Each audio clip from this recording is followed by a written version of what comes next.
analysts have praised the reappointment of Nirmala Sitharaman as the finance minister and said that it will help in easing market concerns around the new coalition government. The reappointment is being seen by market analysts as a strong signal of policy continuity. In fact, according to reports, Goldman Sachs economists have said that they expect the new government to stick to the fiscal consolidation path with a continued thrust on infrastructure creation through more rail network, amidst a slight tilt towards more rural spending. Meanwhile, the World Bank has said that India will remain the fastest growing of the world's largest economies, although its pace of expansion is expected to moderate.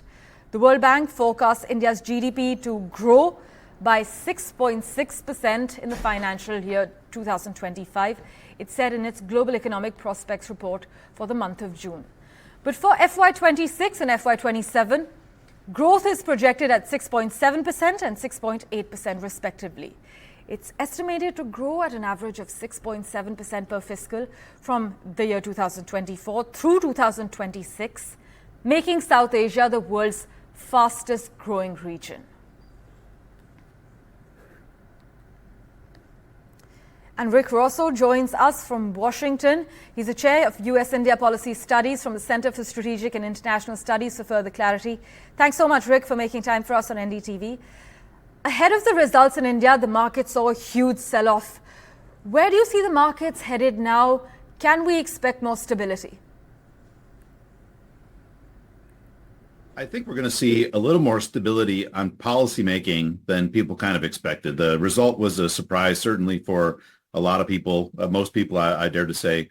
And so you had that initial reaction when you felt the government's hand was weakened, and those that believed that the Modi government was doing good things on business may have been spooked somewhat. But when you think about the makeup of the coalition, the Telugu Desam Party has been actually more supportive of modernizing the business environment and reforms. And the Janata Dal United overall, hasn't really been a break on that, unlike, some other regional parties, which may be less comfortable. So not surprised with a bit of wobbliness in markets because this rise was a bit of a result. But I suspect it'll stabilize. And once you begin to see government policy making, when the budget's announced, things like that, and you see that they still have aspirational plans for making the economy work better, I think the investment will come back, both in terms of portfolio as well as foreign direct investment. In fact, Rick, some experts argue that the Indian economy is in a Goldilocks phase with strong growth and manageable macro stability risks. Where do you see India versus the world economy? Do you see real acceleration on the radar? Well, the numbers, when you think kind of long term, are pretty incredible. By the end of the century now, estimates have India's population as being probably double of China's. India's will grow. China's will cut dramatically because of the long-term impact of the one-child policy. 6-7% growth in India certainly is the best among major economies.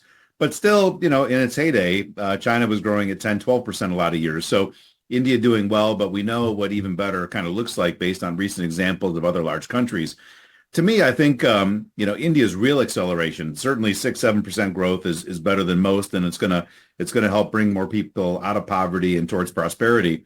But in about 15-20 years, when a majority of states are actually elected primarily by city voters rather than rural voters, I think that's when state-level elections start really focusing on modernization, because a lot of the same things that city dwellers want on reliable electric power and things are the same exact things that a lot of big investors, manufacturing in particular, need to happen. So I think the growth is great. The long-term numbers are incredible. I think the real acceleration on the economy for most states is still 15 or 20 years away, but some states will get there faster as they urbanize faster and you begin to see state-level voting patterns change. Well, then, would you say that this is India's golden era? Are all the right boxes being checked? And is India on the takeoff stage? Yeah, we can take a step in a different direction and talk about the defense partnership. That's where I think really the two sides, especially as it revolves around cooperation related to some of the more harmful elements of the rise of China. On defense and security cooperation, we've been able to do really some phenomenal things. And there, of course, the governments actually drive the agenda. When we talk about private sector cooperation, the government set the table, but ultimately the people that have to move are the private sector. And it's hard sometimes to understand what all their motives kind of look like. But if I'm thinking about how India can actually win a lot of that investment, some of it is driven by Delhi. India still has a relatively protectionist regime on trade. And when you think about the ability to bring in raw materials and input goods for manufacturing, hopefully the government will begin to ratchet down some of those high protections against the input goods, which would be a big impetus for domestic manufacturers.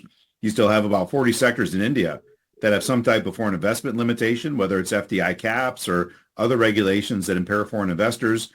Quick change in regulatory policy happens a lot in India, and companies would like a little more stability. But otherwise, most of the agenda for India to really capitalize on this economic and growth momentum and population growth momentum, again, really kind of lies with the states. So, it feels like India is on the cusp. It feels like it's been that for some time. I think we all very much know the steps, the additional steps that can be taken to really help India, I think, capture the prize, which is landing a much larger share of global manufacturing investment. So we'll see if it's possible to do that under coalition, which obviously things get a little bit more constrained that way. Well, Rick, thanks so much as always for joining us with the latest update and insight.